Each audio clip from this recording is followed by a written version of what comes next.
bulay-bulayan last time ay tungkol sa ating pangatawan. There are three elements in our own body. So, ito'y sa physical at saka sa spiritual.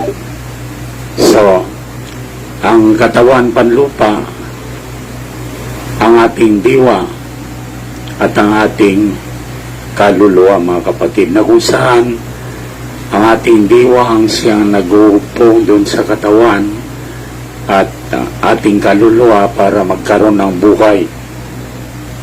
At natungayan natin na kapag ang katawan natin ay humimlay, yung diwa natin ay babalik doon sa nagbigay sa ating Panginoon, at yung kaluluwa natin ang siyang mananagot kung anong ginawa natin dito sa ibabaw ng lupa. So, sa pagkakataon ngayon, nais kong humimlay muna tayo sa isang maikling panalangin habang nakayuko ang ating mga ulo at nakapikit ang ating mga mata.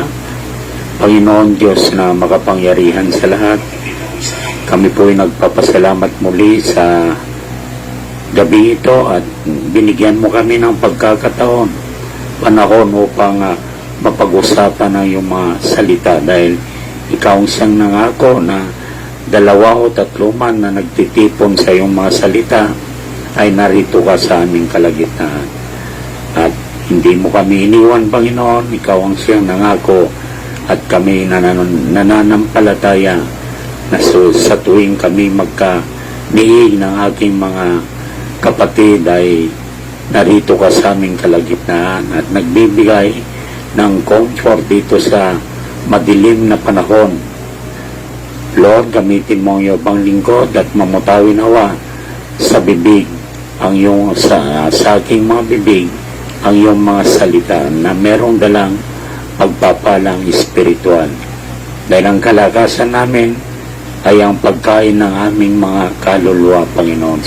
Salamat po, Diyos. May you have now the preeminence. May your name be magnified again as we pray in the mighty name of our Lord Jesus Christ. Amen. Puri ng Diyos. Amen sa aking mga estudyante, sa aking mga kaklase, may co-employee sa aking eskwelahan na tratrabahuan, from the very president, employee, administration, and all. May God bless you all. Pinagpalang ating eskwelahan dahil sadyang napakababait ng mga empleyado simula sa presidente hanggang sa pinakababa. At sa aking diakono dyan, na Engineer Lorenzo Carangyan, the Deacon of the College of Engineering. Siya po ay may takot sa Diyos.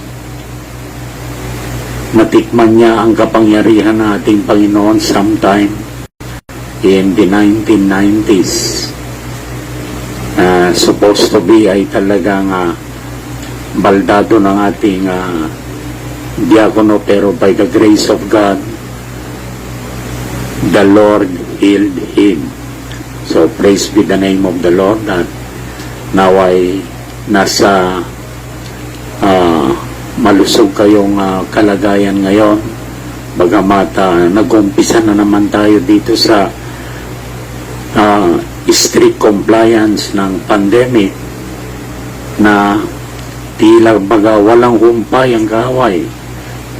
Napakaraming namamatay, napakaraming nagkakaroon ng positive cases. Pero mga kapatid, kung ikaw ay merong pananampalataya, dahil ang ating kaaway hindi nakikita, ang panlaban natin ay hindi rin nakikita, mga kapatid. Pagka nabubuhay tayo sa siyensya, sa pagpapadoktor natin, kailangan nating magkaroon ng laboratory at titingnan yung standard. Merong tinatawag na range o standard na kapag within the boundaries may magiging normal ang lahat ng iyong biological life.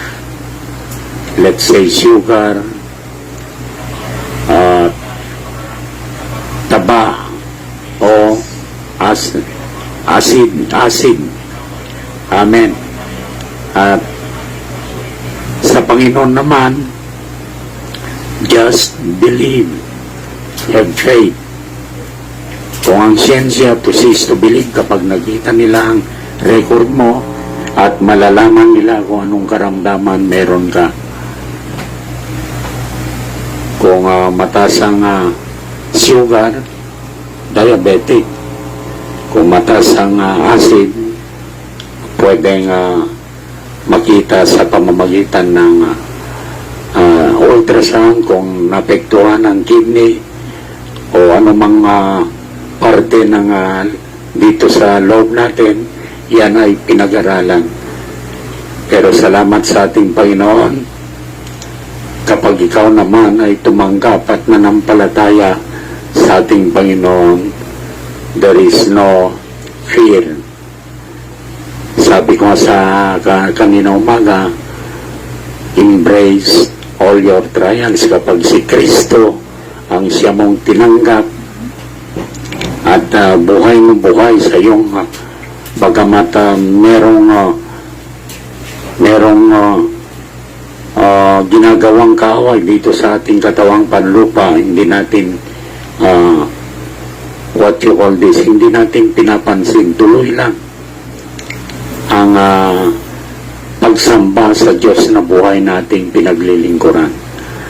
Kaya bagong lahat, ang target po natin ngayon ay ang be comforted.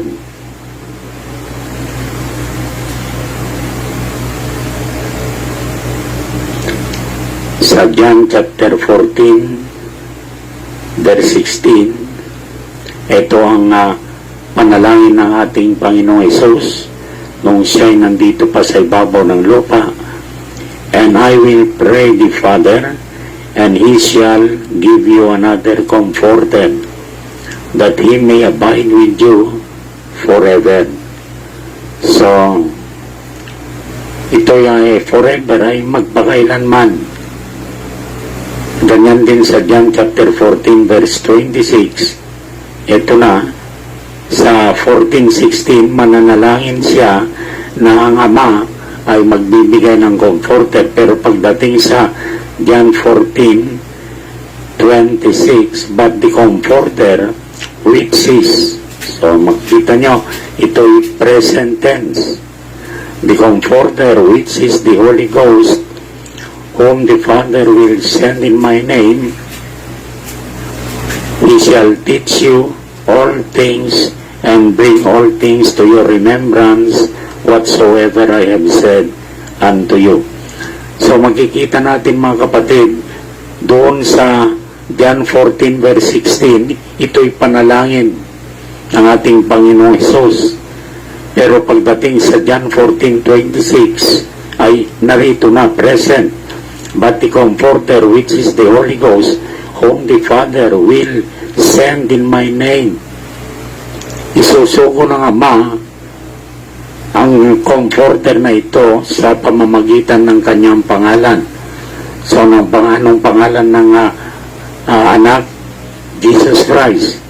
Anong pangalan ng Ama? Lord Jesus Christ. Because they are one. The Father, the Son, even the Holy Ghost, sabi, He will send in my name. So the Holy Ghost is none other than the Lord Jesus Christ, Comforter.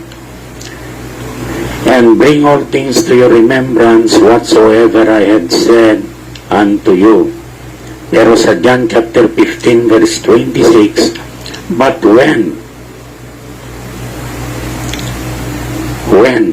ibig sabihin, pagparito ng magaliw, but when the Comforter is come, whom I will send, nangungusap ang ating Panginoong Hesus na I, first personal pronoun, will send unto you from the Father, even the Spirit of truth which proceeded from the Father.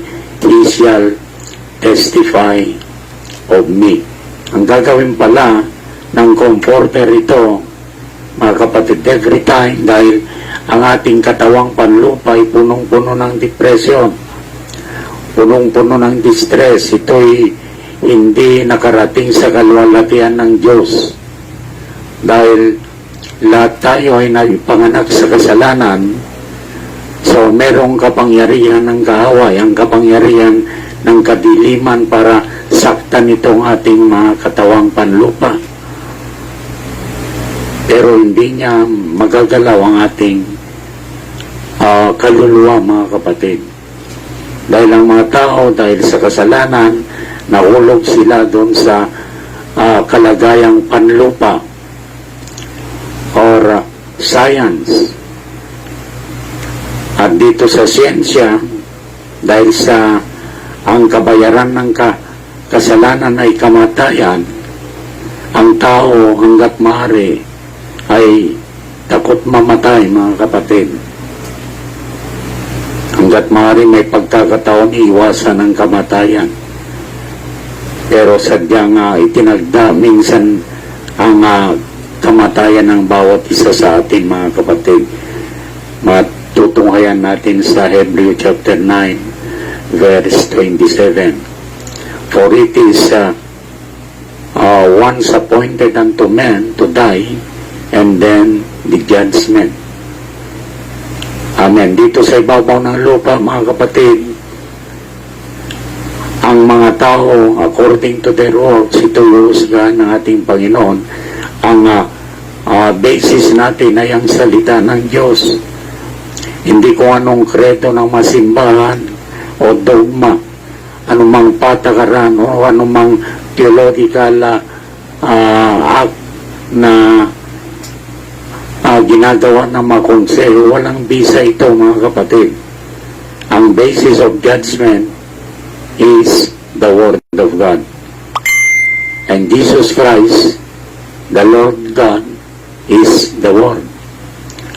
Ang Kristo o ang Diyos ay nasa kanyang salita. Wala sa mga simbahan, mga kapatid. Wala sa mga relihiyon o wala man sa mga denomination. Bagkos ay pinapalabas tayo sa lahat ng mga uri ng organized religion. O ito yung tinatawag na traditional Christianity. Dahil ang traditional Christianity, kung ito'y naitatag way back on the 15th century sa pangangaral ni Martin Luther, kapag ito'y inorganisa ng tao, kaya meron tayong Lutherans na tinatawag. Ang kanilang katuruan ay base sa katuruan ni Martin Luther way back almost 500 years ago. At ang katayuan ng Iglesia, the Church of the Living God, is progressive. Pag sinabing progressive, simula nung Day of Pentecost, pumasok tayo sa Ephesians Church Age 53 AD. So mababasa niyo yan sa Book of Revelation, chapter 2. At naisaysay ng propeta sa uling panahon ang lahat na ito bilang misteryo na naipahayag sa uling panahon. Tayo ang inheritor dahil to inherit these promises according to the New Testament ay kailangan magkaroon tayo ng tinatawag na every inch in our life there is trials. Merong pagpalo dahil sabi ng ating Panginoon in the spirit of Laodicea, lahat ng aking iniibig ay ang aking pinapalo at sinasaway, mga kapatid. Pero huwag tayong mag-alala, merong pangako ang Diyos na merong comforter na ipapadala na hindi tayo iiwan, mga kapatid. Hindi tayo bibitin sa ere. Marami ng mga kaso. Noong 1996, nandun ako sa Macau. Nagkukwento ang isang teacher. Merong, ang Macau kasi ay, yan ay gambling area, ang Macau. Nandyan yung mga malalaking casino. And nandyan yung mga bilyonaryo, sina lahat ng mga mayayaman, nagtitipon-tipon dyan at nagsusugal ang tayaan dyan. Isang tayaan lang ni Bolgia noong 1996. Kasama ko sina dating World FIDE President Florencio Campomanes at nagkukwento, nanood siya ron, talagang ang pera $50,000 ang kanilang mataya. Isang tayaan lang, mga kapatid. So even Campomanes, sabi niya, nanginig ako, sabi niya, hindi ko kaya yun. So ibig sabihin, kapag nagkaroon ka ng abundance in financially, so puro bisyo ang igagawad nito. Bakit? Hindi mo kayang i-control ang iyong katawang panlupa dahil nasadlag ito sa kasalanan. Merong kapangyarihan ng spirito ng kadiliman para dalhin ka doon sa mga bisyong yaon. At sa kwento nila, napakaraming natatalo sa sugal. Pati bahay nila isasanla at talo sa sugal, lahat ng kanilang mahari-harian. At kapag lahat ay talo 0-0, wala nang magawa yung kawawang inchik. Ang ginagawa na lang, pupunta sa isang matayog na building at doon sa rooftop siya ay tatalon at mamamatay. Akala nila ay naabsuelto na sila sa kanilang mga ginawang pagkakamali. Pero mga kapatid, haleluya, kapag wala kang Kristo, yun ang iyong gagawin. Pero salamat sa ating Panginoon, sa lahat ng mga nakikinig. Haleluya, kapag tinanggap niyo ang ating Panginoong Hesus, dadalhin niya sa inyo kapag sincero ay inyong mga puso ang comforter. At siya ay magte-testify kung ano ang laman ng kasulatan. Siya ang magbibigay kaunawaan sa lahat ng nakasulat dito sa Biblia. Yes, napakaraming nagsabi na ang Biblia raw kapag ito yung pinag-aralan ay talagang maraming nababaliw. Dahil hindi naman maintindihan talaga ang Biblia. Ito'y sulat ng kamay ng Diyos. Ang ginamit lang niya yung mga Holy Apostles na binigyan ng inspirasyon ng Espiritu Santo, pero ang Biblia, ang sumulat talaga ay ang Espiritu ng Diyos. It is the Lord Jesus Christ. Nung nagsulat sa panahon ni Moses, bakit alam niya kung anong nangyari doon sa Genesis? Samantalang si Moses ay nabuhay na 1,000 years BC. At naisulat niya kung anong mga nakaraan according to the inspiration by the Word of God and by the Holy Ghost at ang Espiritu ng Diyos. Kaya ang Biblia, ito ay sulat ng Diyos, ito ay ang Diyos mismo na nasa written form. Kaya ang Biblia rin yan, kapag naintindihan natin at nakumbinsi tayo, ipapaliwanag ng Espiritu Santo. At para maipamuhay ang Biblia, mga kapatid, kapag naipamuhay mo yan, ibig sabihin, si Kristo at ikaw ay isa na ang iyong lakad. At maipapamuhay mo yan, mga kapatid, dadaan ka dun sa mga pagsubok, trials, upon trials, idadarang ka para kang isang ginto na idinadarang sa apoy. At kapag idinarang ka sa apoy, mga kapatid, yung ginto, yung mga materials na hindi ginto, ito'y masusunog at maihiwalay dun sa purong ginto. At malalaman mo ng ginto ay magiging puro kapag yung ginto ay nagre-reflect na dun sa nakahawag doon para sunugin. At tayo, ay hawak ng ating Panginoon at itinadarang sa apoy sa mga pagsubok hanggang sa si Kristo mismo ang makita sa inyong mga buhay, mga kapatid. Yan ang layunin talaga ng Diyos. Siya ay nauuhaw na kilalalin natin sa bilang Diyos na tagapagligtas, Diyos na sinasamba sa Espiritu at katotohanan. Amen. So, sa bawat pagsubok, hindi tayo mag-aalala dahil sa nangako siya, gagabayan niya tayo. So, anong ikatatakot natin, mga kapatid? Amen. In Psalm chapter 119, verse 105, sabi roon, Thy word is a lamp unto my feet. Ang iyong salita, sabi niya, ay liwanag sa aking mga paa, and a light unto my path. At ito'y liwanag doon sa aking daranan hanggang sa makarating tayo doon sa kasagdalan ng salita ng Diyos, mga kapatid. Kaya napaka-importante na every Sunday ng ganitong mga oras, mga kapatid, ay kumain tayo ng kanyang mga salita. Ang salita na merong taglay, bawat titik ay merong espiritu ng buhay.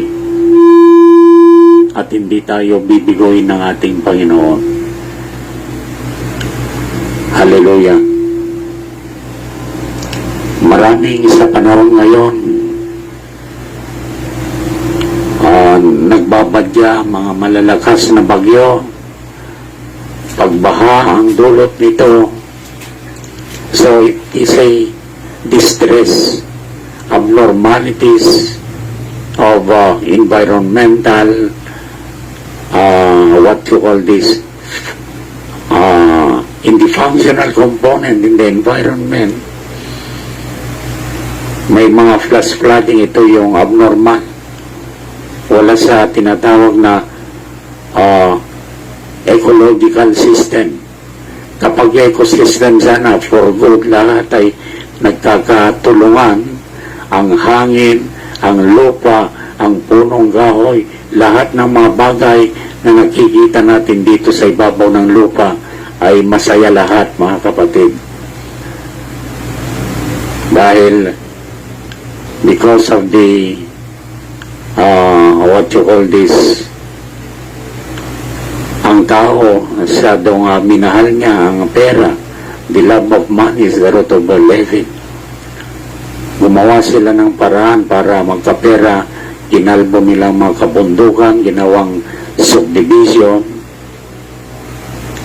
Yes, magkakapera ka nga naman, pero hindi lahat ng panahon darating yung panahon na kung saan magkakaroon ng unbalanced ecosystem. Kaya kaunting hudyat lang ng bagyo ay instant flooding, landslide, pollution sa hangin, mga kapatid. Napakaraming may sakit sa flu ngayon, trangkaso. At sa Agosto 1 ngayon, sa Pangasinan, mga Pangasinense, pag sinabing ina-Agosto na naman tayo, ibig sabihin parating na naman ang kahirapan.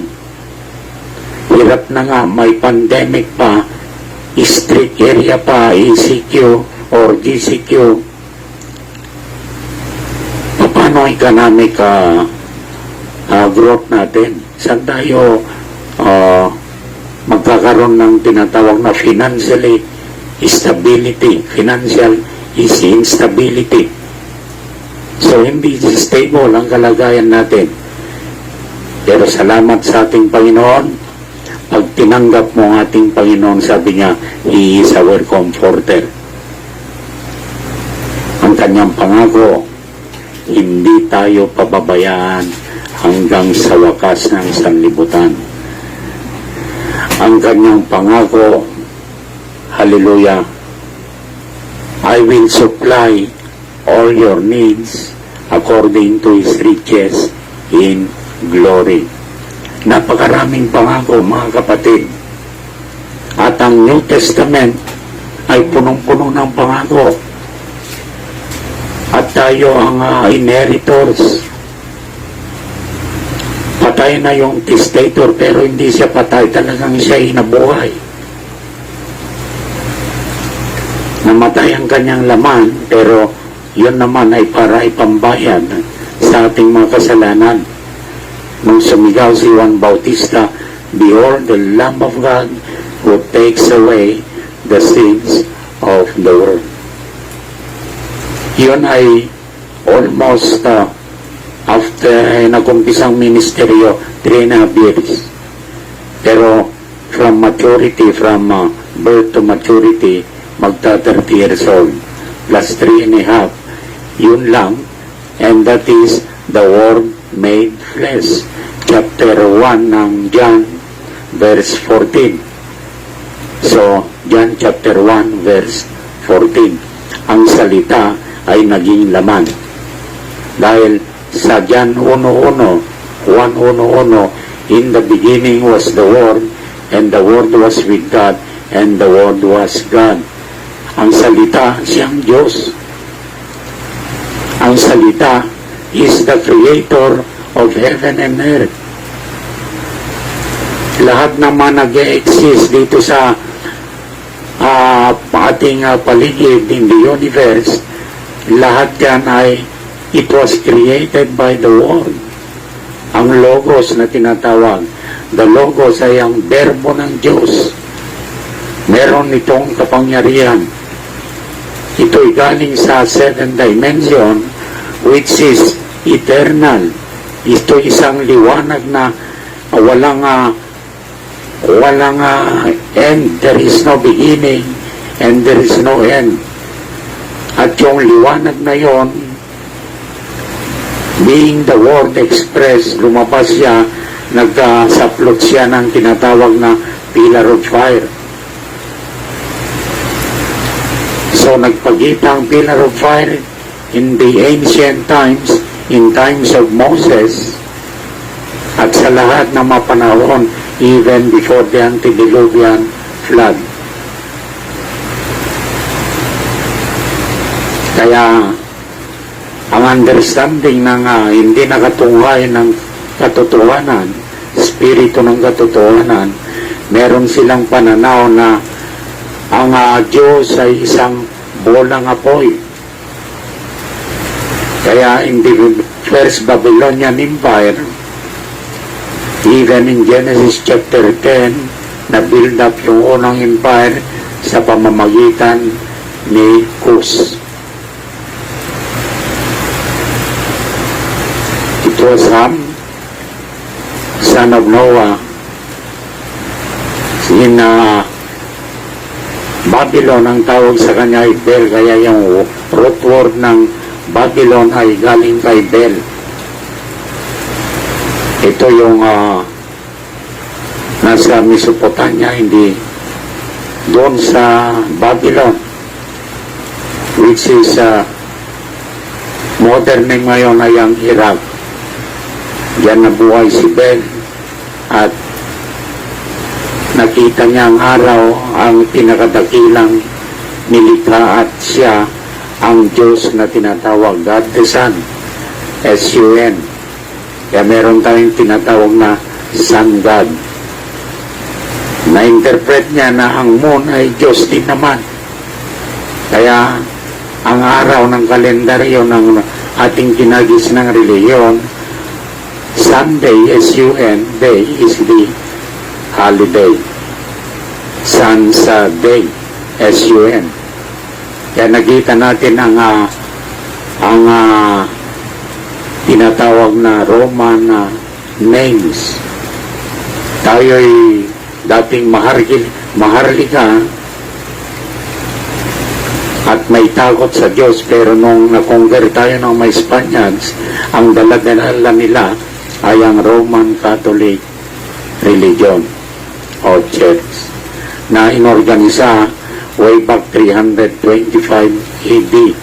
After 1,000 years, in March of 1521, dumating si Magellan, he discovered all the islands and it renamed it to Philippines in the name of King Philip of Spain. Kaya kapag nag-conquer mo isang bagay, pinapalitan mo ang kanilang mga pangalan para makalimutan nilang kanilang mga inagisan. Even in the Bible, when King Nebuchadnezzar kinongker niyang Israel at nadala niya sina Daniel, sina Meshach, Abednego, ay pinalitan, iyon ay palit ng kanilang mga pangalan. Si Daniel, pinalitan siya ng Belteshazzar at tinaas ang kanyang ranggo doon sa panahon ni Haring Nebuchadnezzar hanggang sa Medo-Persia Empire ay naging mataas na opisyal ng gobyerno si Daniel. Amen. So, bago pa ang ating Panginoon Jesucristo ay meron ng mga tinatawag na Diyos, pagan in nature. In the Babylonian Empire, ang kanilang in the Bible, it was the woman weeping with Amos. May dala-dala siyang bata. And in history, it was Nimrod. Ang asawa niya si Semiramis. Nung namatay si Nimrod, ginawa siyang promised seed of the sun. Kaya from Nimrod, ginawang root word na Ninos. At sa panahon natin, Ninyo. Yan na yung tinatawag na Santo Niño, mga kapatid. Wala pa si Kristo ng mga kapatid. Meron na tayong sinasambang mga Diyos sa mga kalangitan. Sa Ninibe, ang Diyos nila ay isda. Amen. Sa China, which is the oldest civilization, meron silang mother and child worship. Pangalan ay Madonna and Child. Pero nung naorganisa ang Roman Catholic Church, yung name ng kanilang mother and child worship, pinalitan ng pangalan Mary and Jesus or Niño Jesus. Kaya sa tagal ng panahon at sa panahon natin ngayon, maski anong gawin natin sa ating marelihiyon, lumuhod ka man at simula sa labas ng pintuan ng iyong simbahan hanggang sa altar, mga kapatid, ay walang buhay, walang pagbabago ang ating mga buhay. Emotionally, tila baga naging religyoso ka dahil pinipilit mong mapalitan ang iyong pag-uugali, pero walang kapangyarihan na palitan ang ating mga pag-uugali. Kung ikaw ay palamura ka pa rin. Magpapako ka man 10 beses sa 10 taon, once in every year, para mahugasan ang iyong mga kasalanan. Kung ikaw ay palamura nung unang pagkapako hanggang sa matapos yung ika-10 pagkapako, palamura ka pa rin. Wala pa rin pagbabago.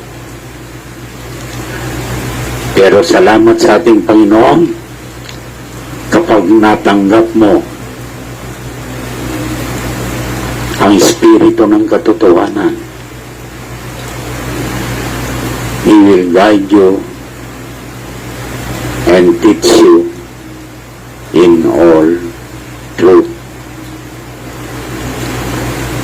Ang salita ng Diyos ang siyang katotohanan, mga kapatid. Nung si Pilato, in-interview niya si Jesus,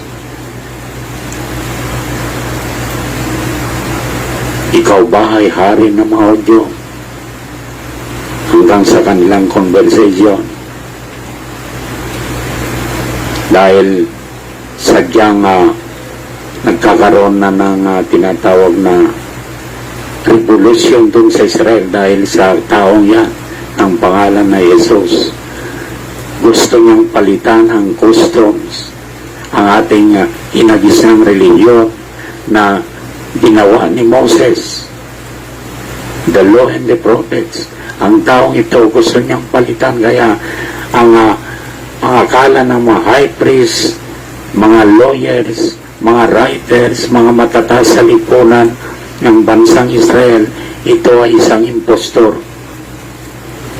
Bumubuhay siya ng patay. Sabi nila, nagkaroon siya ng black magic. Ito'y kanyang napag-aralan nung pumunta siya sa Egypt at nag-aral ng black necromancer. Pero ang righteousness ng taong iyon ay tila baga sila'y nabulag, mga kapatid.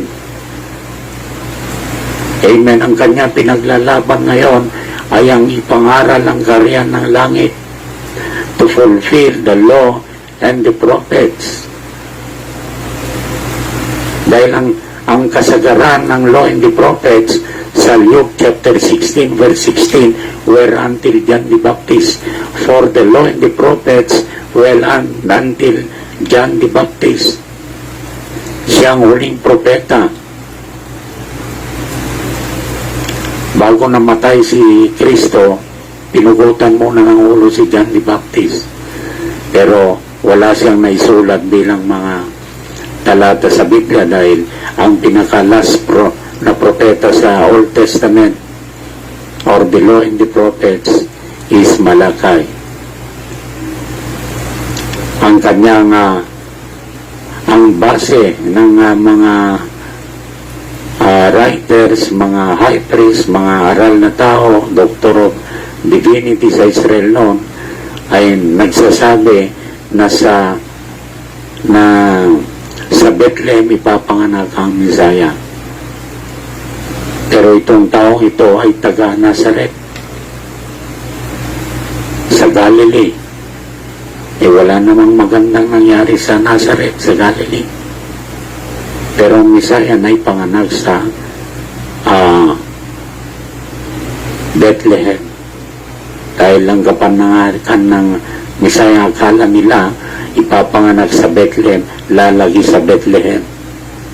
Nagkataon lang na si Maria ay buntis ng Espiritu ng Diyos, Matthew chapter 1 verse 18, at si Jose naman ay sadyang hihiwalayan niya si Mary ng sikretong pamamaraan, pero nagbigay panaginip o vision ng si Gabriel na sinabihan si Jose na huwag siyang matakot doon sa pagdadalang tao ni Maria dahil ang pagdadalang tao ni Maria ay sa Espiritu Santo. Ipapananganak ang Kristo, Messiah. Dahil nung magsasyam na buwan na siya, ay nagbigay ng nagpasa ng law ang Roman, yung emperor sa Rome, na kung saan ka talagang lipi ay doon ka magbabayad ng buwis. Kaya naglakbay ang mag-asawang ito from Nazareth patungong Bethlehem. At sa Bethlehem, inabutan ng panganak si Mary. At dahil puno ang mga ibig sabihin, ang bahay panganakan, ang mga ospital, ay doon sa sabsaban, sa koral na matupase pinanganak, mga kapatid. Dahil siya ang pinakatunay na tupa ng Diyos, is the real Lamb of God.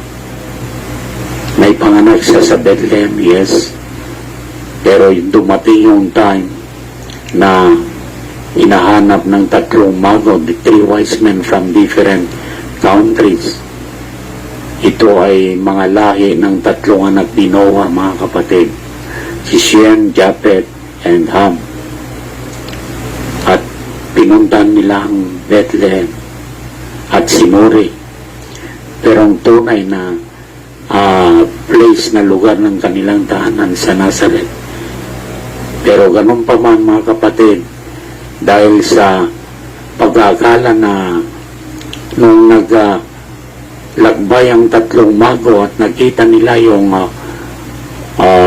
star. Ang kanilang pamantayan, nakita nila yung Messianic star na patungo sa Israel. Kaya yun ang kanilang hagap. Pinunta ng Bethlehem. Pero imbis na sundan yung star, ay nag-inquire sila kay King Herod. At nung sa kanilang haka ay mag-inquire sa hari, ay nawala yung star sa kanila, mga kapatid. Yung kanilang anong tawag nito, gabay. Sabi ni Herod, okay, sabi niya, ako rin naman ay gustong bigyan parangal ang Messiah. At kapag ito yung nakita, ay ibigay niyo naman sa akin kung nasaan siya. Nakala mo si King Herod ay sadyang napakabait, pero inside of him, merong tinatawag na sort of jealousy. Ipapapatay niya yon. Kaya nung umalis ang tatlong mago, ay nakita muli nila yung star hanggang sa natuntong nila sa bahay na ginaroroonan ng ating Panginoong Jesus. Pero winarningan na mo anghel ng Diyos ang tatlong mago na huwag nang bumalik kay King Herod. At sila'y naglakbay ng iba't ibang daan dahil magkakaiba naman ang kanilang mga bansa. At winarningan din si Jose na dalhin ang bata doon sa Egypt dahil talagang papatayin, hahanapin ang batang ito para puksain. Kaya pumunta silang naglakbay sa Egypt hanggang sa namatay si King Herod. At sinabihan sila ng anghel ng Diyos, bumalik na kayo dahil ang gustong pumaslang sa bata ay patay na. At sila'y dumiretso doon sa Nazareth at doon lumaki, mga kapatid. Kaya meron silang kapangyarihan ng mga writers sa mga religious people na ang taong ito'y taga Nazaret, samantalang ang Messiah ay may papanganak sa Bethlehem. So hindi na nila nakitang history ng batang yan nung siya'y lumaki, at sadyang ang kanilang puso, ang taong ito ay isang impostor. Puri ng Diyos. Pero merong makakaunting mga lagad na kanyang tinawag na ito'y sumampalataya sa ating Panginoong Hesus. The 12 apostles na isa pa yung nagbigay sa kanya, si Judas. And in the day of Pentecost, dahil sa pangako na darating yung Comforter, dahil nung namatay na ang ating Panginoong Hesus, ay sadyang nagkaroon na ng takot ang kanyang mga disipulo at sila'y nagtatago dahil sa takot sa mga Hudyo. Pero ang pangako ng Diyos, at on the 40th day, nung siya'y kinuha na doon sa kalangitan, kinain ng ulap, sabi, stay in Jerusalem, wait for the power and the promise is unto you. At sila'y takot na takot, sila'y nananalangin hanggang sa from the 40th hanggang sa dumating yung 50th day, the day of Pentecost. Dumating yung Espiritu ng Diyos, the promise, the Comforter. At yung mga takot na disipulo ng ating Panginoon, nagkaroon sila ng courage, nagkaroon ng tapang, mga kapatid. Hindi na sila natatakot, pati maski kitilin ang kanilang mga buhay. Amen. At ito, dito nag-umpisa ang Kristyanismo from Jerusalem hanggang pumasok sa Antioch. Pagdating sa Antioch, doon binigyan sila ng pangalan, they are called Christians. at nagpatuloy yung pagkikipagbaka at dumating ang ating panahon, almost 2,000 years, nandito pa rin tayo mga kapatid. Jesus Christ is the same yesterday, today, and forever. Siya pa rin ang ating comforter sa ating panahon.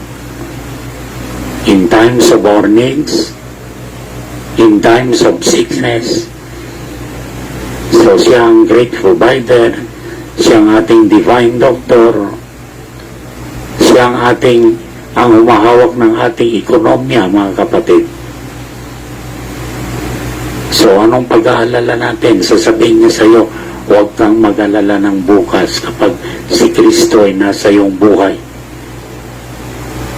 He can provide all our needs. May kapangyarihan ang Diyos. Ano ang kinatatakot natin dito sa dami ng mga unrighteousness dito sa ibabaw ng lupa? Sa kapangyarihan ng Diyos na lumalang ng langit at lupa at ang buong universe, siyang naglalang nito. The innumerable galaxies, siyang naglalang. Napakalawak ang ating pinaglilingkurang Diyos, eternal. Walang sukat ang kanyang kapangyarihan. Pero kapag tinanggap mo siya mga kapatid, sa kaliit-liitan na butas doon sa sentro ng iyong puso, kaya niyang tumira. At kapag siya'y tumira, kasama ang iyong kaluluwa nandoon, magiging isa kayo mga kapatid. So binabalik lang tayo nung sa panahon ng kasalanan ay wala pa dito sa ibabaw ng lupa. Magkakaroon tayo ng kapangyarihan para sa ating mga paligid. We can create our own heavenly atmosphere. Hallelujah. Kaya saan pa tayo mga kapatid? Hindi ko kayo naalog sa mga reliyon, sa denomination, o mag-organisa tayo ng panibagong reliyon. No. This Christian name was based on the Bible when he said in Matthew chapter 16 verse 18, "Thou art Peter, and upon this rock I will build my church, even the gates of hell shall not prevail against it." Pastor, nasan bang talagang katotohanan? Ang daming relihiyon na nagkalat ngayon. Nagbabahay-bahay, meron sa palengke, may daladalang mga supot, merong nag-aspire na talagang siya ang the only one appointed Son of God. Nasaan bang katotohanan ngayon? Nandiyan ang Pope na ang first Pope ay si Peter, Saint Peter. Oh, hallelujah. Nasaan ang katotohanan? Ang katotohanan mga kapatid ay ang kanyang salita. When the Lord said, when He was here on earth, "My word, they are spirit and they are life. My word is truth." Kaya nung sabi ni Jesus kay Pilato, "Napunta ko rito, I came here to bear the truth." Sabi ni Pilato, "What is truth?" Hindi maintindihan dahil sila yung mga bulag. Pero bagamat ganon si Jesus is speaking in spiritual realm, na-convince si Pilato na itong taong ito ay walang kasalanan. At sabi niya, wala akong nakikitang kasalanan sa taong ito. So signifying na pinasisya siya sa gobernador ng taong ito bago ialayas sacrificial lamb ay malinis, blameless, spotless. Dahil doon sa customs ng Israel, kapag ikaw ay nagkasala, mag-aalay ka ng isang tupa. It must be a year na blameless, spotless, walang galis. Dadalin mo sa pare at ito'y paduduguin. At tatanggapin ito ng Panginoon upang tila baga ang iyong kasalanan ay pinatawad. Pero sa kaloob-looban, walang transformation, walang pagbabago. Ito'y gagawin mo na naman. Parehong kasalanan. Every year, ikaw na naman ay mag-aalay. Pero itong taong ito, ang tunay na tupa ng Diyos, minsan lang naialay ang kanyang buhay sa krus ng Kalbaryo. Lahat ng ating makasalanan ay meron ng pagbabago. Just accept Him. John 3:16, for God so loved the world that He gave His only begotten Son, that whomsoever believeth on Him shall have His everlasting life. O magkakaroon siya ng eternal life. Mga kapatid, He is our great comforter in times of needs.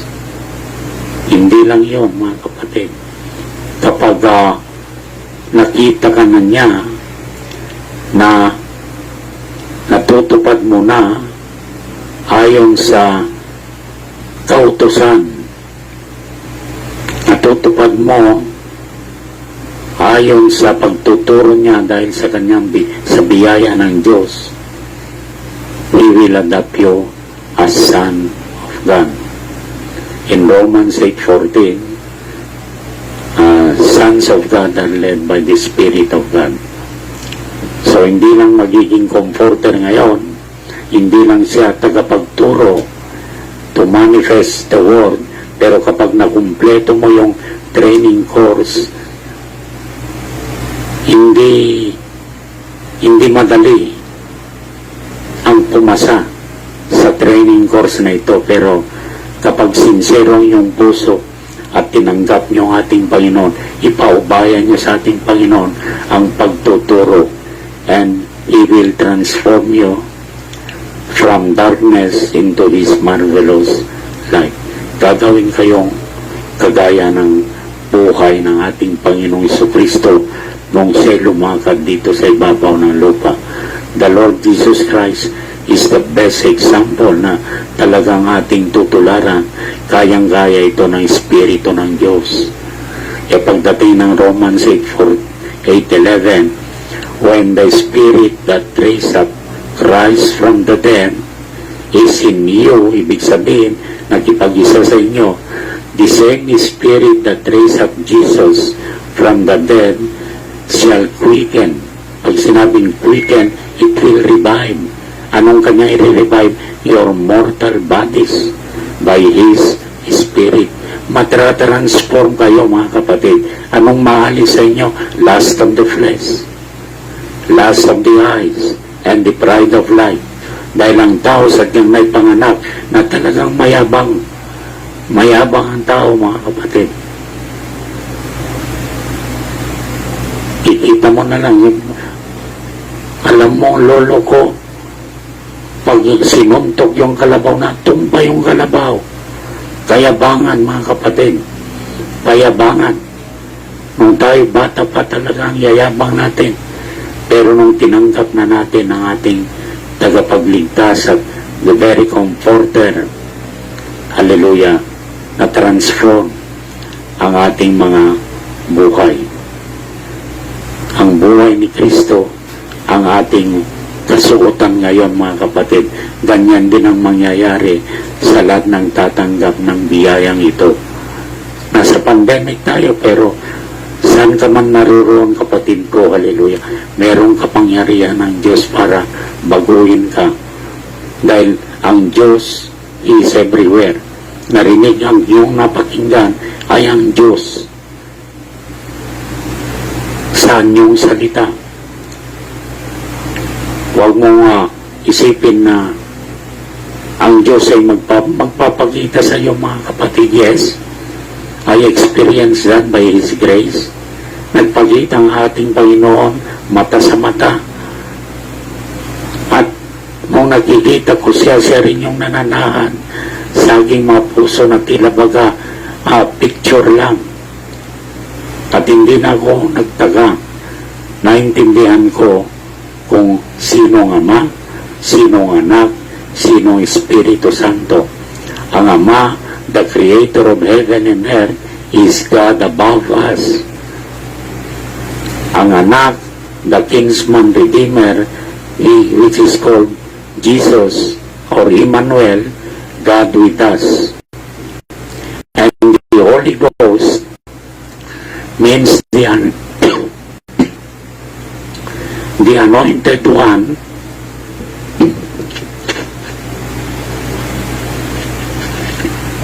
ang tawag niyan, God in us. Ang objective ng ating Panginoon is gawin tayong templo. Yes, kung hindi mo pa tinatanggap, tatanggapin mo ngayon. He may send your another comforter in you at tuturuan niya kayo, mga kapatid. Then afterwards, another step is the Holy Ghost in you. You will become one in God. The Father, the Son, the Holy Ghost nasa inyong puso, and you will become His temple. At yung kaluluwa ay palaging nagagalag dahil you are now sitting in heavenly places in Christ Jesus. Kung nasan si Kristo, nandun ka. Saan man siya pupunta, nandun kayo. Why? Because Christ and you becomes one. Oh, hallelujah. He may become a great comforter, and most of all, ikaw at siya ay magiging isa. Yan ang pangako ng Biblia, mga kapatid. Amen. Lahat ng bagay dito sa ibabaw ng lupa, pati langit, sabi niya, ito lilipas. Pero ang aking salita ay hindi siya lilipas. Kaya mga kapatid, inaanunsyo ko sa inyo ang magandang balita. Tanggapin nyo. Kung ano man ang inyong mga napakinggan ngayon, be very sincere. Kainin nyo yan. Nguyain nyo. And sincerely, tanggapin nyo, mga kapatid. Kung hindi ka pa nakakapag-repent o nakakapagsisi, unang hakbang ay ang pagsisisi.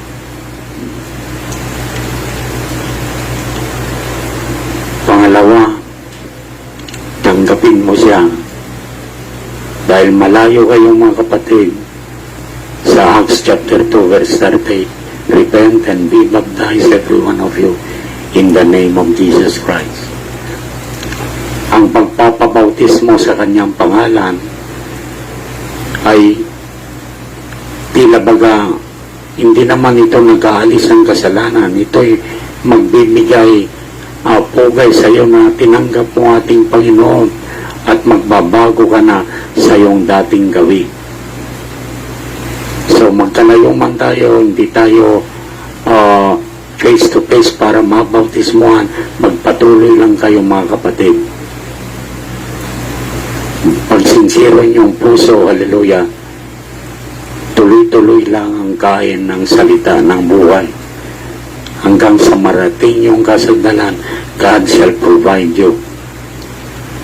This fivefold ministry, Ephesians 4:11, pastor, prophet, apostle, teachers, evangelists, to perfect you. Amen. Ang pastor ang tagapangalaga, ang propeta ay tagapahayag ng salita, yung mga misteryo, ang evangelista, tagapagka, merong daladalang burning heart. Teacher, tagahimay ng salita para lalo niyong maintindihan. At ang apostle ay church planting. He can provide all your needs. Kaya, praise be the name of the Lord. Saan ka man naroroon, kapatid ko, hallelujah. Tayo'y manalangin sa ating Diyos at nakapaglikha habang tayo nakayuko. Ako'y mananalangin. Panginoon, salamat po muli at ikaw ang dakilang comforter sa aming mabuhay. Narito ang aking mga kapatid, sila'y nakikinig sa lahat na hindi pa dinapuan ng Espiritu. Lord, bigyan mo sila ng pagkakataon upang makapagsisi at tanggapin ka sa Espiritu at katotohanan. Sasambahin ka namin, Panginoon. Hallelujah. Baguhin mo ang dati naming pagkatao. Narito na kami sa madilim na bahagi ng panahon kung saan lahat ng aming mga leader dito sa mundo ay hindi nila malaman kung ano ang nangyayari, kung anong lunas. Hallelujah. But praise be the name of the Lord. Ikaw lang ang may dala ng lunas ng lahat na ito, Panginoon. Basbasan mo ang kanilang mga puso. Bigyan mo ang espiritu ng kapayapaan, Panginoon, habang pinagbubulay-bulayan lahat ng kanilang mga napapakinggan. Lord, by the power that you have given unto me, Lord God, I pray all these things in the mighty name of our Lord Jesus Christ. Amen. Puri ng Diyos, magandang gabi muli mga kapatid at may God bless you richly. Amen.